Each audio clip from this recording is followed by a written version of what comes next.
সন্ত্রাস জঙ্গিবাদের মতো দুর্নীতির বিরুদ্ধেও জিরো টলারেন্স নীতি অব্যাহত থাকবে বলে ফের হুঁশিয়ারি দিয়েছেন প্রধানমন্ত্রী শেখ হাসিনা। চতুর্থবার প্রধানমন্ত্রীর দায়িত্ব নিয়ে জনপ্রশাসন মন্ত্রণালয়ে প্রথম দিন অফিস করে এই হুঁশিয়ারি দেন তিনি। প্রধানমন্ত্রী আরও বলেন, সরকারি সব সুবিধা নিশ্চিত করায় আর দুর্নীতির কোনো সুযোগ নেই। টানা তৃতীয়বার প্রধানমন্ত্রীর দায়িত্ব নিয়ে সচিবালয়ে জনপ্রশাসন মন্ত্রণালয়ে প্রথম অফিস করেন শেখ হাসিনা। শুরুতেই মন্ত্রণালয়ের সবাইকে অভিনন্দন জানান প্রধানমন্ত্রী। বলেন, ফের ক্ষমতায় আসায় দায়িত্ব আরও বেড়েছে। প্রধানমন্ত্রী হওয়াটা বড় কথা না, দেশের জন্য কতটুকু কাজ করতে পারবো। কারণ ইতিমধ্যে বাংলাদেশের আর্থসামাজিক উন্নয়নের ক্ষেত্রে, অবকাঠামোগত উন্নয়নে আমরা কিন্তু অনেকগুলি প্রকল্প এবং কাজ হাতে নিয়েছি। স্বচ্ছতা ও জবাবদিহি মনোভাব রেখে জনসেবায় সবাইকে পুরো আত্মনিয়োগের পরামর্শ দেন সরকার প্রধান। 5 বছরের জন্য আবার নির্বাচিত হয়েছে, অন্তত এই 5 বছরের মধ্যে যেন আমরা 10 ভাগে তুলতে পারি। সেই ক্ষেত্রে আপনাদের দায়িত্ব কিন্তু অনেক অনেক বেশি। রাষ্ট্র পরিচালনার বলতে গেলে হার্ট হচ্ছে আপনাদের এই জনপ্রশাসন মন্ত্রণালয়। সেটাই আপনাদের মাথায় রেখে আপনাদের উপর অর্পিত দায়িত্ব আপনারা ভালোভাবে পালন করবেন। সন্ত্রাস জঙ্গিবাদের মতো দুর্নীতিতেও জিরো টলারেন্স নীতি অব্যাহত থাকবে বলেও জানান শেখ হাসিনা। আমাদের যে লক্ষ্য আমরা স্থির করছি সেটা আমরা করতে পারবো। তার জন্য দরকার সুশাসন, তার জন্য দরকার দুর্নীতিমুক্ত প্রশাসন গড়ে তোলা। এবং যেহেতু আমি বেতন ভাতা সুযোগ সুবিধা এত বেশি বৃদ্ধি করে দিয়েছি, সেই ক্ষেত্রে আমি তো মনে করি যে এখন আর ওই দুর্নীতির প্রয়োজন না। যা প্রয়োজন সেটা তো আমরা মিটাচ্ছি, তাহলে দুর্নীতি কেন হবে? কাজে এখানে মানুষের মন মানসিকতাটা পরিবর্তন করতে হবে এবং সুনির্দিষ্ট একটা নির্দেশনা আপনাদের যেতে হবে একেবারে তৃণমূল পর্যায় পর্যন্ত, যে কেউ যদি এই ধরনের দুর্নীতিগ্রস্ত হয় সঙ্গে সঙ্গে তার বিরুদ্ধে যথাযথ ব্যবস্থা নিতে হবে। অগ্নি সন্ত্রাসের কারণেই নির্বাচনে জনগণ বিএনপিকে প্রত্যাখ্যান করেছে বলেও মন্তব্য করেন প্রধানমন্ত্রী। যে অগ্নি সন্ত্রাস বিএনপি জামাত শুরু করে, তার ফলে মানুষ তাদেরকে সম্পূর্ণভাবে প্রত্যাখ্যান করে, তার ফলাফলটা আমরা পাই বর্তমান সময় যে নির্বাচনটা হলো সেই নির্বাচনের মধ্য দিয়ে। কোহেরিন ফারহানাস, ডিবিসি নিউজ ডেস্ক। সংসদে বিরোধী দলের আসনে বসে 14 দলের শরিকেরা গঠনমূলক বিরোধিতার ভূমিকা পালন করবেন বলে প্রত্যাশার কথা জানিয়েছেন আওয়ামী লীগের সাধারণ সম্পাদক ওবায়দুল কাদের। সকালে সোহরাওয়ার্দী উদ্যানে বিজয় সমাবেশের প্রস্তুতি পরিদর্শনে গিয়ে তিনি এসব কথা বলেন। নির্বাচনে হেরে বিএনপি বেপরোয়া আচরণ করছে অভিযোগ করে ওবায়দুল কাদের আরও বলেন, সরকার ধৈর্যের সঙ্গে সব মোকাবেলা করবে। মহাজোট নামের যে বৃহত্তর ঐক্য জোট, সেটা কিন্তু নির্বাচনী জোট। 14 দলের সাথে আমাদের যে সম্পর্ক, সেটা হলো রাজনৈতিক জোট। কাজে রাজনৈতিক জোট আমাদের থাকবে, 14 দল থাকবে। সংসদে তারা বিরোধী দলেরা আসনে বসলে এবং দায়িত্বশীল বিরোধিতা যদি তারা করেন, সেটা সরকারের জন্য ভালো, তাদের জন্য। একাদশ জাতীয় সংসদ নির্বাচনে অভাবনীয় বিজয়ের পর 14 দল নিয়ে আওয়ামী লীগের আর কোনো আগ্রহ নেই বলে মনে করছেন শরিকরা।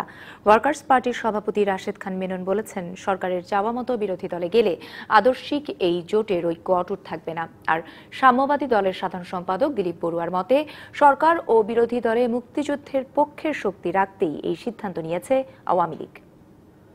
প্রধানমন্ত্রী পদের কর্তব্য। 30 ডিসেম্বরের নির্বাচনে নিরঙ্কুশ বিজয়ের পর একলা চলো নীতি নিয়েছে আওয়ামী লীগ। মন্ত্রিসভায় ঠাঁই পাননি 14 দল ও মহাজোট শরিকদের কেউই। বিবেচনার জন্য আনিত হইবে। 2004-এর 21শে আগস্ট গ্রেনেড হামলার পর আওয়ামী লীগের নেতৃত্বে 14 দলীয় জোটের আত্মপ্রকাশ। মৌলবাদ, জঙ্গিবাদ ও সাম্প্রদায়িক শক্তির বিরুদ্ধে এক যুগের বেশি সময় ধরে হাত ধরে চলছে এই জোট। তবে একাদশ সংসদ নির্বাচনের পর শরিক দলগুলোকে সংসদের ভেতরে বাইরে বিরোধী দলের ভূমিকায় দেখতে চাইছে আওয়ামী লীগ। এরপর থেকেই 14 দলের ভবিষ্যৎ নিয়ে চলছে বিশ্লেষণ। ওয়ার্কার্স পার্টির সভাপতি রাশেদ খান মেনন মনে করেন, শরিকরা বিরোধী দলের ভূমিকায় গেলে 14 দলের ঐক্য থাকবে না। প্রধানমন্ত্রী বলেছেন যে শরিকরা বিরোধী দলে বসলে ভালো হয়। যদি সেটা মনে করেন তাহলে সেটা নিয়ে আলোচনা করা যাবে। আমাদের কোনো সেখানে কোনো আপত্তি থাকবে বলে মনে হয় না। আপনারা বিরোধী দলে গেলেও কি থাকবে না? সে তো বলবে যে তখন তো এটা থাকবে না। আরেক শরিক বাংলাদেশ সমাজতান্ত্রিক দল মনে করছে 14 দলীয় জোট নিয়ে এখন আর আগ্রহ নেই আওয়ামী লীগের। 14 দলের ব্যাপারে এখন পর্যন্ত তো আওয়ামী লীগ এবং আমাদের জোটের নেত্রী, মহাজোটের নেত্রী, উনি তো ততটা আগ্রহ আর ব্যক্ত করেন নাই। উনি অনাগ্রহই ব্যক্ত করেছেন। আমরা আমাদের রাজনীতি করব, আন্দোলন করব, সংগ্রাম করব, আমাদের মতামত হোক পার্লামেন্ট অ্যান্ড আউটসাইড পার্লামেন্ট, সেটা আমরা ব্যক্ত করব। শরিকদের বিরোধী দলে ঠেলে দেওয়ার পেছনে সরকার প্রধান শেখ হাসিনার সুদূর প্রসারী চিন্তা রয়েছে বলে মনে করেন সাম্যবাদী দলের সাধারণ সম্পাদক দিলীপ বড়ুয়া। ওনার বক্তব্যের মধ্য দিয়ে একটা চিন্তা মুক্তিযুদ্ধের পক্ষের শক্তিকে তো একটা নতুন দিগদর্শন দিয়েছেন, এবং আমাদের স্ফীত লক্ষ্য মুক্তিযুদ্ধের পক্ষের শক্তি ক্ষমতায়, বিরোধী দলেও ক্ষমতায়। 14 দলের ভবিষ্যৎ নির্ধারণে শিগগিরই সরকারের সঙ্গে আলোচনায় আগ্রহী শরিক দলগুলো। Nadim Mahmud, DBC news, Dhaka. একাদশ জাতীয় সংসদে সংরক্ষিত নারী আসনের মনোনয়ন ফর্ম বিক্রি করছে আওয়ামী লীগ। তৃতীয় দিন সকাল থেকেই দলের ধানমন্ডি কার্যালয়ে ভিড় করছেন মনোনয়ন প্রত্যাশীরা। প্রতিটি ফর্মের দাম নেওয়া হচ্ছে 30,000 টাকা। আগামীকাল পর্যন্ত মনোনয়ন ফর্ম বিক্রি ও জমা নেওয়া হবে। প্রথম 2 দিনে ফর্ম নিয়েছেন 1057 জন। জমা পড়েছে 300টি ফর্ম। ভোটের ফলাফলের গেজেট প্রকাশের 90 দিনের মধ্যে সংরক্ষিত নারী আসনে নির্বাচনের বাধ্যবাধকতা রয়েছে। 17 ফেব্রুয়ারি নারী আসনে নির্বাচনের তফসিল ঘোষণা করবে কমিশন।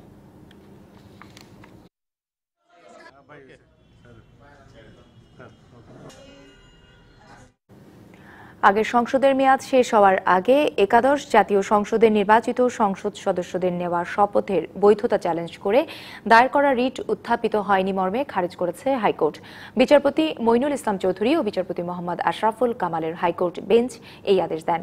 গত 8 জানুয়ারি সুপ্রিম কোর্টের আইনজীবী তাহেরুল ইসলাম তৌহিদের পক্ষে সংশ্লিষ্টদের লিগ্যাল নোটিশ পাঠান ব্যারিস্টার মাহবুব উদ্দিন খোকন। পরে জবাব না পেয়ে তৌহিদ হাইকোর্টে রিট করেন। নোটিশে বলা হয়েছিল, একাদশ জাতীয় সংসদ নির্বাচনে নির্বাচিত সংসদ সদস্যদের গত 3রা জানুয়ারি নেওয়ার শপথ বাতিল বা প্রত্যাহার করতে স্পিকার, প্রধান নির্বাচন কমিশনার ও মন্ত্রিপরিষদ সচিব বরাবর নোটিশ দেওয়া হয়েছে।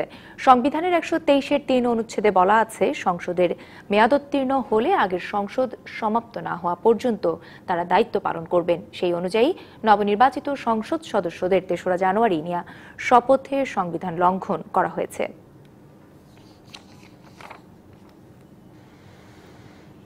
আগামী 27 জানুয়ারি অনুষ্ঠেয় গাইবান্ধা 3 আসনের স্থগিত নির্বাচন যাতে বিতর্কিত না হয় সেই ব্যাপারে নজর রাখার নির্দেশ দিয়েছেন নির্বাচন কমিশন সচিব হেলাল উদ্দিন আহমদ। সকালে গাইবান্ধা জেলা প্রশাসকের সম্মেলন কক্ষে মতবিনিময় সভায় তিনি এসব কথা বলেন। নির্বাচন কমিশনের পক্ষ থেকে আপনাদের প্রতি অনুরোধ থাকবে, নির্দেশনা থাকবে, একটা সেম টাইম যে সরকারের পক্ষ থেকেও, যেহেতু আমি সরকারের সচিব, সরকারের পক্ষ থেকেও আপনাদের প্রতি এই নির্দেশটা আছে যে খুব ভালোভাবে তুলে নিয়ে আসা, যাতে কোনো প্রকার বিতর্ক সৃষ্টি না হয়। তো এই হলো সানজি স্টেইনলেস স্টিল ইন্ডাস্ট্রির সৌজন্যে ডিবিসি সংবাদে আরও যা থাকছে। প্রধানমন্ত্রী সহ জাতীয় নেতাদের নামে ভুয়া ফেসবুক অ্যাকাউন্ট, অভিযুক্ত 5 জন গ্রেপ্তার। 594 সদস্যের নির্বাহী কমিটির গুটি কয়েক নেতা ছাড়া বাকিদের নিষ্ক্রিয়তা আর জোরালো নেতৃত্বের অভাবেই খালেদা জিয়ার মুক্তি, নির্বাচনে ভরাডুবি সহ বিগত আন্দোলনে বিএনপি কোনো সুবিধাই করতে পারেনি বলে মনে করেন দলের নেতারা। তাই সময়ের প্রয়োজনে নেতৃত্ব ও গুণগত পরিবর্তনের দিকে বিএনপি নজর দেবে বলে প্রত্যাশা তাদের। প্রতি 6 মাসে অন্তত একবার দলের জাতীয় নির্বাহী কমিটির সভা করার কথা বলা আছে বিএনপির গঠনতন্ত্রে। কিন্তু সবশেষ সভা হয়েছিল 2018 সালের 3রা ফেব্রুয়ারি। এর আগের বৈঠকটি হয়েছিল তারও 6 বছর আগে। দলের গঠনতন্ত্র যেভাবে নির্দেশিত আছে সেভাবে নির্দিষ্ট সময় পরে পরেই বিভিন্ন কমিটির সভা হওয়া উচিত, জাতীয় নির্বাহী কমিটির সভা হওয়া উচিত, এটি আমরা সবাই উপলব্ধি করি। আমাদের হাইয়েস্ট ফোরাম স্ট্যান্ডিং কমিটির অথবা ভাইস চেয়ারম্যান, উপদেষ্টা মণ্ডলীর, যুগ্ম মহাসচিব, সাংগঠনিক সাংগঠনিক মিটিং কন্টিনিউ দৃশ্যমান প্রকাশ্যে অপ্রকাশ্যে হচ্ছে। 2016 সালের 19 মার্চ দলের ষষ্ঠ কাউন্সিলের 4.5 মাস পর 594 সদস্যের নির্বাহী কমিটি ঘোষণা করে বিএনপি। যোগ্য ও ত্যাগী নেতাদের দলে জায়গা দিতেই নির্বাহী কমিটির সদস্য 351 থেকে বাড়িয়ে 594 করা হয়। এই অবয়বটা বড় হয়েছে। তবুও বিপর্যয়ের তলানিতে তৃণমূলে সমর্থন থাকা দলটি সব পর্যায়ে নেতাদের জবাবদিহিতা থাকা উচিত। যদি একটি নির্বাহী কমিটির সভা হয়, সেই সভায় সুযোগ পাবে তৃণমূলের আমাদের নেতাকর্মীরা তাদের মতটা প্রকাশ করার। কেউ কোনো কারণে হয়তো অসুস্থ আছেন, তিনি অ্যাক্টিভ নন, বা কোনো জায়গায় আছেন নেতৃত্ব, কিন্তু কোনো কারণে উনি হয়তো সাংগঠনিক দায়িত্বের প্রতি অবহেলা করছেন, তাদেরকে বাদ দিয়ে সেই সব জায়গায় ত্যাগী এবং যথাযথভাবে দলে সক্রিয় সেই সব লোকদেরকে প্রতিষ্ঠিত করে একটি তৃণমূল থেকে কেন্দ্র পর্যন্ত একটি নেতৃত্বের পুনর্গঠন করা প্রয়োজন। দলীয় গুণগত মানের পরিবর্তন বা দলীয় গণতান্ত্রিক প্রক্রিয়ার উন্নয়ন, সেগুলো যদি পর্যায়ক্রমে আমরা করতে থাকি, সেই ধারাবাহিক প্রক্রিয়ায় অবশ্যই আমরা যে কোনো অপশক্তির বিরুদ্ধে রুখে দাঁড়াতে পারবো। স্থায়ী কমিটির জীবিত 14 সদস্যের মধ্যে খালেদা জিয়া কারাগারে, তারেক রহমান বিদেশে পলাতক ও সালাউদ্দিন আহমেদ ভারতে আছেন। দীর্ঘদিন ধরেই দলীয় কর্মকাণ্ডে দেখা যাচ্ছে না অবসরপ্রাপ্ত lieutenant general Mahbubur Rahman, barrister জমির উদ্দিন সরকার, ব্যারিস্টার রফিকুল ইসলাম মিয়া ও ডক্টর আব্দুল মঈন খানকে। এছাড়া 73 সদস্যের উপদেষ্টা পরিষদ ও 35 ভাইস চেয়ারম্যানের বেশিরভাগেরই দেখা মেলেনি আন্দোলনের মাঠে। উপদেষ্টা মণ্ডলীর সদস্য সংখ্যা মনে হয় 72। অসুস্থতার কারণে একদিন হয়তো যেতে পারে না, কিন্তু তার মানে এই না দলের হায়ারার্কি বা দলের যে নেতৃবৃন্দ তারা চুপ আছেন, এটা না। একটি দলের কিছু লোক সব অ্যাক্টিভ থাকে, কম অ্যাক্টিভ থাকে, কেউ বেশি অ্যাক্টিভ থাকে। এটা চলমান প্রক্রিয়া, যার যার ভূমিকা যতটুকু দলের মধ্যে রাখতে চায় ততটুকু রাখবে। আন্দোলন ও রাজনীতির মাঠ থেকে ছিটকে যাওয়া দলে গতি আনতে পুনর্গঠনের কথা বলছেন নেতারা। যাদেরকে পদ দেওয়া হয়েছে, যারা ভূমিকা রাখে নাই, যাদের, সুতরাং এগুলো চলতে চলতে সিদ্ধান্তগুলো তো হবেই, এগুলো তো সাংগঠনিক সিদ্ধান্ত, এগুলো দলের মধ্যে থাকবে, দলের মধ্যে পরিবর্তন আসবে।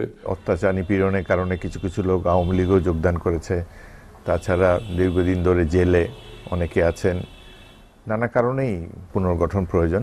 Zakaria Ahmed, DBC news, Dhaka. ঋণগ্রহীতার সক্ষমতা মূল্যায়নে ব্যাংকের দক্ষতা বাড়াতে internal credit risk rating system নামে নতুন নীতিমালা করেছে বাংলাদেশ ব্যাংক। সকালে রাজধানীর বিআইবিএমে এই নতুন গাইডলাইন প্রকাশ করা হয়। নীতিমালা অনুযায়ী ব্যাংকগুলো এখন থেকে প্রত্যেক ঋণগ্রহীতার রেটিং ও তথ্য ভান্ডার তৈরি করবে। মূল্যায়নে চমৎকার বা ভালো রেটিং পাওয়া গ্রাহকদের অর্থায়ন করবে ব্যাংক। প্রান্তিক রেটিংধারী গ্রাহককে পুরনো ঋণ নবায়ন বা নতুন করে ঋণ দেওয়ার ক্ষেত্রে সতর্কতা অবলম্বন করতে হবে। তবে অগ্রহণযোগ্য রেটিংধারীকে কোনো পরিস্থিতিতেই নতুন ঋণ দিতে পারবে না ব্যাংক। পোশাক, খাদ্য, সার, সিমেন্ট, সিরামিক সহ বড় শিল্প খাতে এই ঋণ নীতিমালা অনুসরণ করা হবে। তবে ক্ষুদ্র প্রতিষ্ঠানের ক্ষেত্রে এই নীতিমালা মানা হবে না।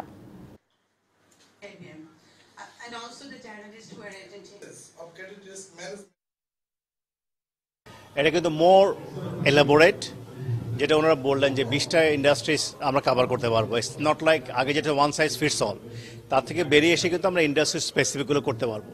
এবং আর একটা ভালো যেটা এসছে, এটা কোয়ান্টিটিভ পার্টটা ভালো এসছে, 60% আমরা কিন্তু কোয়ান্টিটি পার্টে দেখতে পারবো। আমরা আইসিআরআর যেটা করেছি, আমরা 22টা সেক্টরের জন্য আলাদা আলাদাভাবে করেছি, যাতে আমরা বুঝতে পারি কোন সেক্টরের ঝুঁকিটা বেশি। এবং এখানে যে আমাদের যে বাড়তি যে ইস্যুসগুলো আছে, সেটা হচ্ছে এখানে রিস্কগুলো মেজার করার জন্য বিভিন্ন কর্নার থেকে আমরা চেষ্টা করেছি, শুধুমাত্র সিঙ্গেল রেশিও দিয়ে নেই। ডিবিসি সংবাদে নিচ্ছে একটি বিরতি, সঙ্গেই থাকুন। ভুয়া ফেসবুক অ্যাকাউন্ট খুলে প্রতারণার অভিযোগে 5 জনকে গ্রেপ্তার করেছে র্যাব। আওয়ামী লীগের সভাপতি ও প্রধানমন্ত্রী শেখ হাসিনা এবং তার পরিবারের সদস্য সহ জাতীয় নেতাদের নামে ভুয়া ফেসবুক অ্যাকাউন্ট খুলে প্রতারণা ও রাষ্ট্রবিরোধী প্রচারণা চালাচ্ছিল তারা। রাতে ঢাকার মগবাজার, মোহাম্মদপুর এবং সাভার, ডেমরা ও কেরানীগঞ্জ থেকে তাদের গ্রেপ্তার করা হয়। র্যাব জানায়, আটককৃতরা ওইসব ভুয়া ফেসবুক অ্যাকাউন্ট ব্যবহার করে প্রতারণার মাধ্যমে অর্থ আদায়, গুজব সৃষ্টি ও উস্কানিমূলক প্রচার চালিয়ে আসছিল। প্রধানমন্ত্রী, তার বোন শেখ রেহানা ও মেয়ে সাইমা হোসেনের নামে ফেসবুক পেজ খুলে ভুয়া খবর ছড়ানো হচ্ছে জানিয়ে 11 জানুয়ারি সংবাদ বিজ্ঞপ্তিতে সতর্ক করা হয় আওয়ামী লীগের পক্ষ থেকে।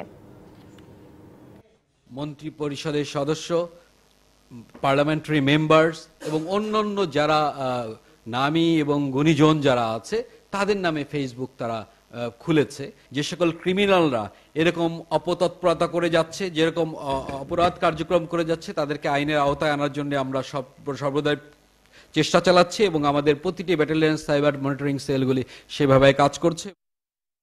সড়কে শৃঙ্খলা ফেরাতে রাজধানীতে তৃতীয় দিনের মতো পালিত হচ্ছে ট্রাফিক পক্ষ। আইন অমান্য করলে মামলা, জরিমানা সহ আইনি ব্যবস্থা নিচ্ছে প্রশাসন। আইন না মানায় বুধবার প্রায় 7,000 মামলা ও 37 লাখ টাকা জরিমানা আদায় করেছে ডিএমপির ট্রাফিক বিভাগ। ডাম্পিং করা হয়েছে 38টি গাড়ি।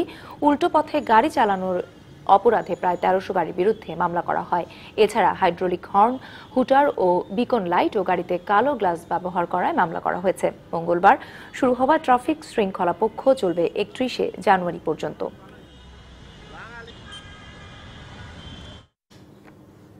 টাঙ্গাইলের কালিহাতীতে বাস উল্টে খাদে পড়ে 2 জন নিহত হয়েছে, আহত হয়েছে 30 জন। এদের মধ্যে 8 জনের অবস্থা আশঙ্কাজনক।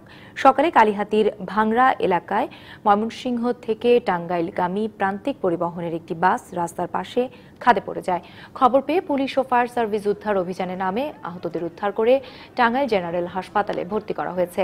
এই ঘটনায় এলেঙ্গা ময়মনসিংহ সড়কে যান চলাচল বন্ধ রয়েছে।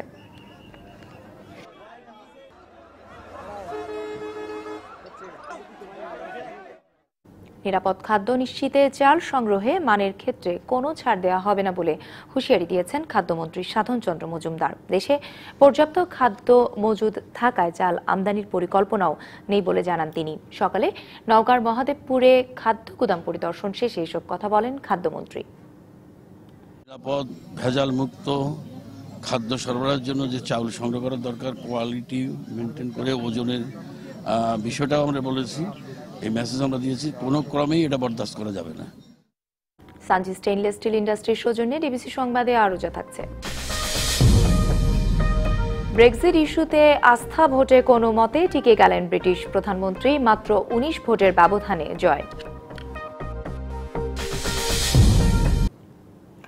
জয়পুরহাটে স্বজনদের মৃত দেখিয়ে জামিন নিয়েছে মাদক মামলার 3 আসামি। আসামিদের দ্রুত গ্রেপ্তার করে জড়িতদের বিরুদ্ধে ব্যবস্থা নেওয়ার দাবি জানিয়েছেন ক্ষুব্ধ আইনজীবীরা।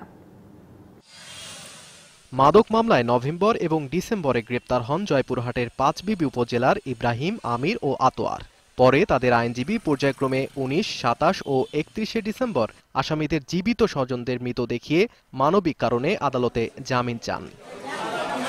আইনজীবী নাজমুল ইসলাম আসামি ইব্রাহিমের বোন আনোয়ারা, আমিরের স্ত্রী ইয়াসমিন ও আতোয়ারের বাবা নাজির উদ্দিনের মৃত্যুর সনদও দাখিল করেন আদালতে, আর এতে হয় কার্যসিদ্ধি। 3 আসামিকে অন্তর্বর্তীকালীন জামিন দেয় আদালত।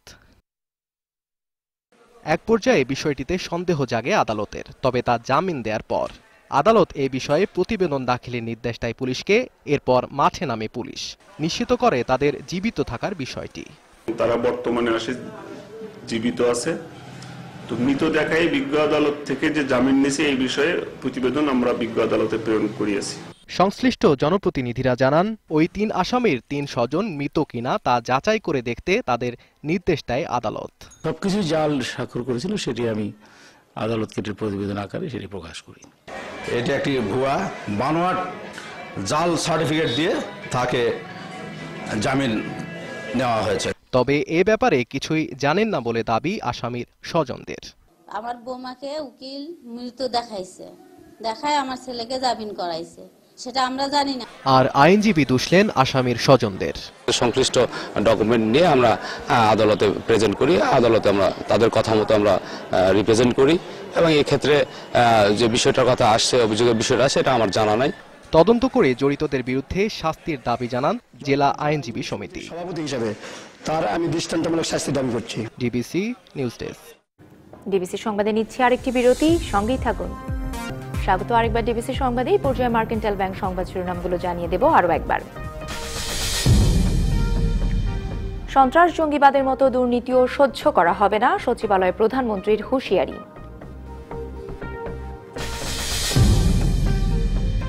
সংসদে বিরোধী দলের আসনে বসবেন 14 দলের শরিকরা, ওবায়দুল কাদেরের আশা।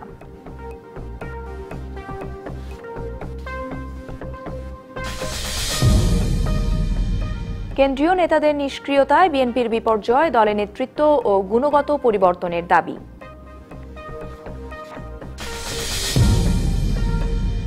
এবং ভারী শিল্প ঋণে বাংলাদেশ ব্যাংকের নতুন নীতিমালা, কম রেটিং প্রাপ্তরা ঋণ পাবেন না।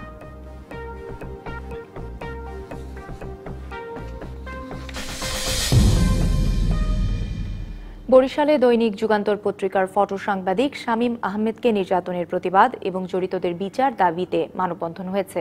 বেলা 11:30টায় নগরীর অশ্বিনী কুমার হলে সদর রোডে নিউজ এডিটর্স কাউন্সিল বরিশালের উদ্যোগে এই মানববন্ধন হয়। মানববন্ধনে বরিশাল প্রেস ক্লাব, সাংবাদিক union, reporters unity, electronics media journalist association, Basad সহ বিভিন্ন সংগঠন অংশ নেয়। এ সময় তারা বলেন, পেশাগত দায়িত্ব পালনকালে সাংবাদিকের ওপর নেক্কারজনক হামলার বিচার এখনো হয়নি। অবিলম্বে এই ঘটনার বিচার না হলে কঠোর আন্দোলনের হুঁশিয়ারি দেন তারা। গত শনিবার বরিশাল জেলগেটে অবৈধ গম উদ্ধারের ছবি তুলতে গেলে সাংবাদিক শামীম আহমেদকে পিটিয়ে আহত করে কারারক্ষীরা। পরে এই ঘটনায় জড়িতদের সাময়িক বরখাস্ত করে কর্তৃপক্ষ।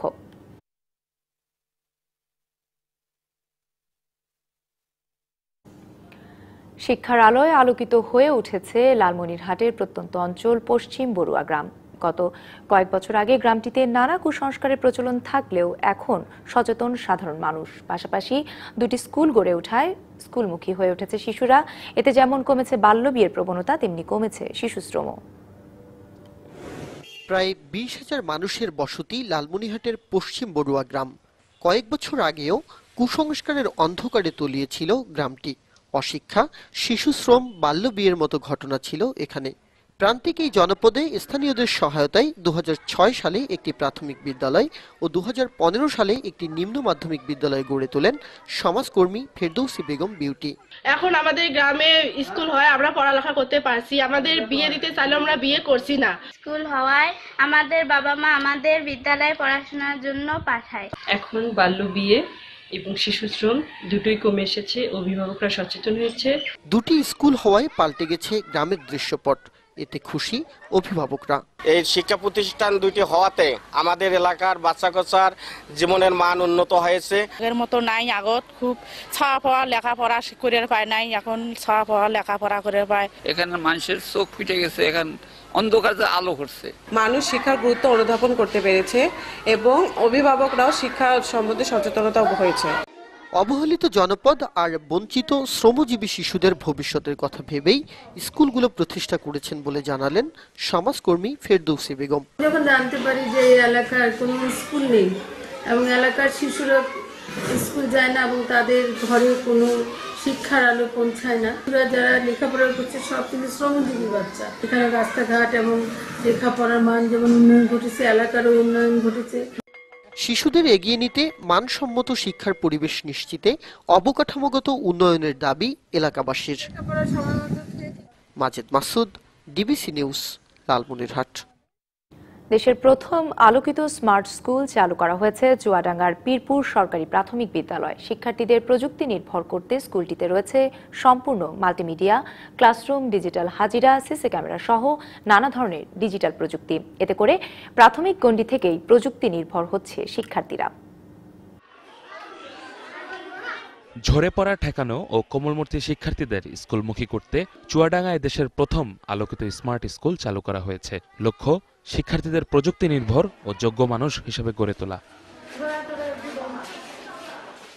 স্কুলটির শোভাবর্ধন ছাড়াও ডিজিটাল হাজিরা এবং শিশু শ্রেণী থেকে পঞ্চম শ্রেণী পর্যন্ত শিক্ষার্থীদের প্রযুক্তির ব্যবহারে চলছে পাঠদান। মাল্টিমিডিয়া ক্লাসরুমে খুশি শিক্ষার্থীরাও। সকালে আমরা স্কুলে এসে ডিজিটাল হাজিরা দিই। আমাদের শিক্ষকরা আমাদের কম্পিউটারের মাধ্যমে আমাদের লেখাপড়া শেখান।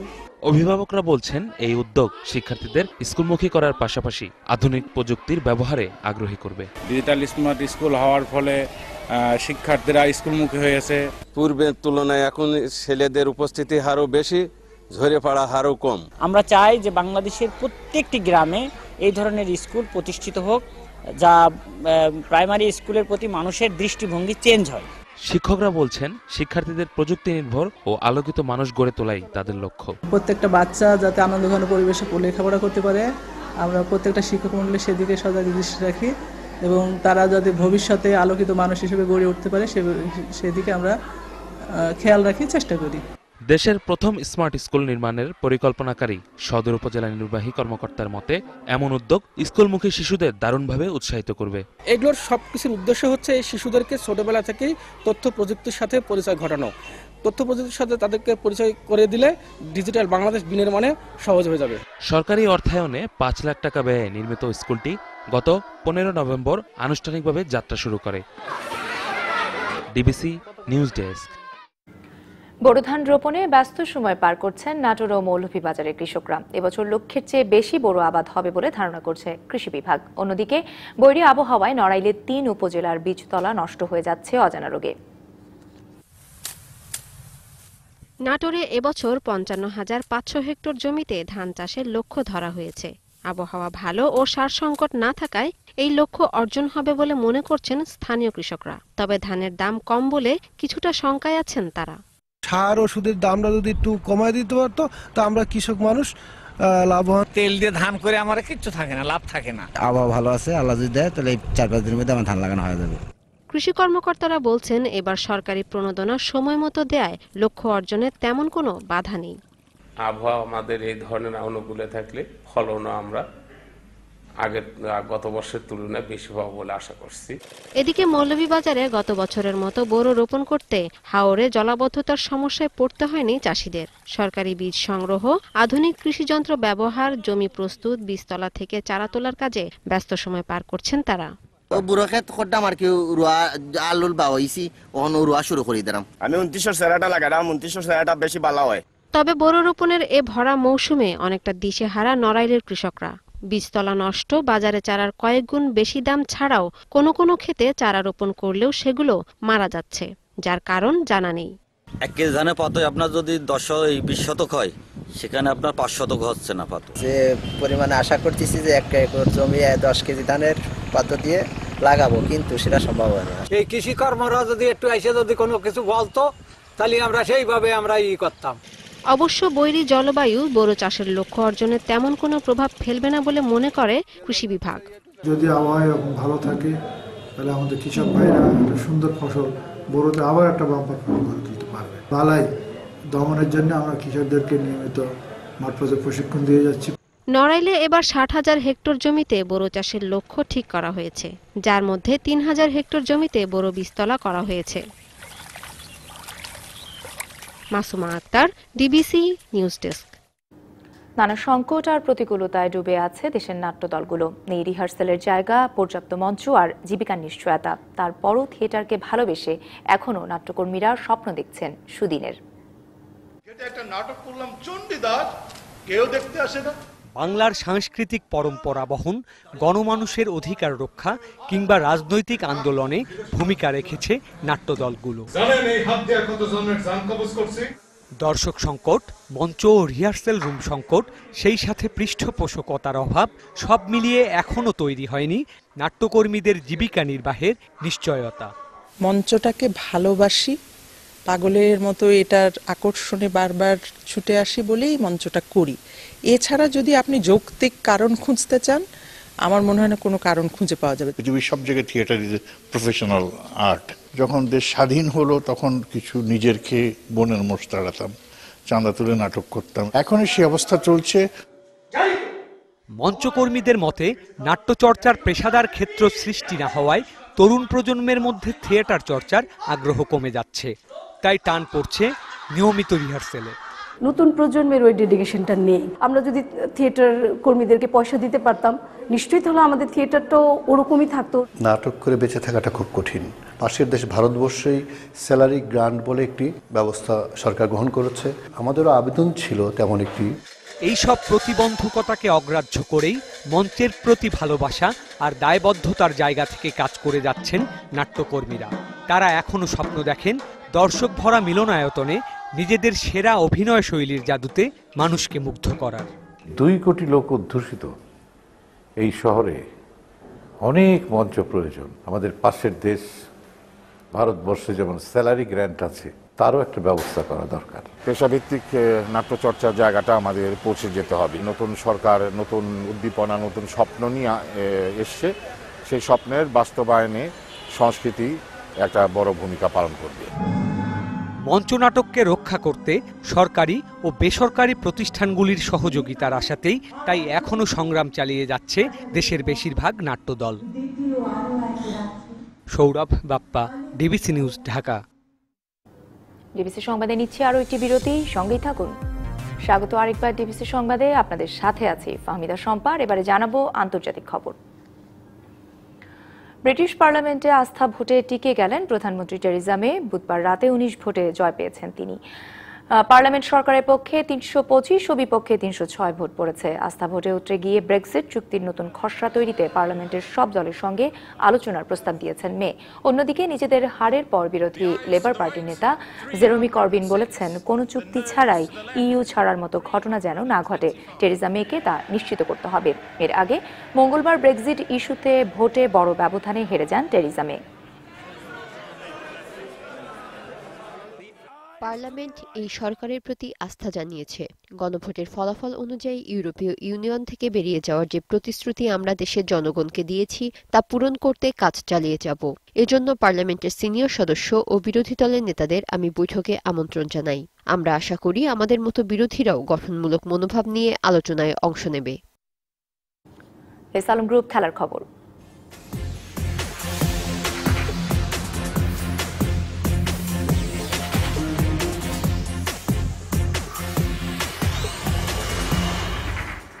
ফুটবলের খবর।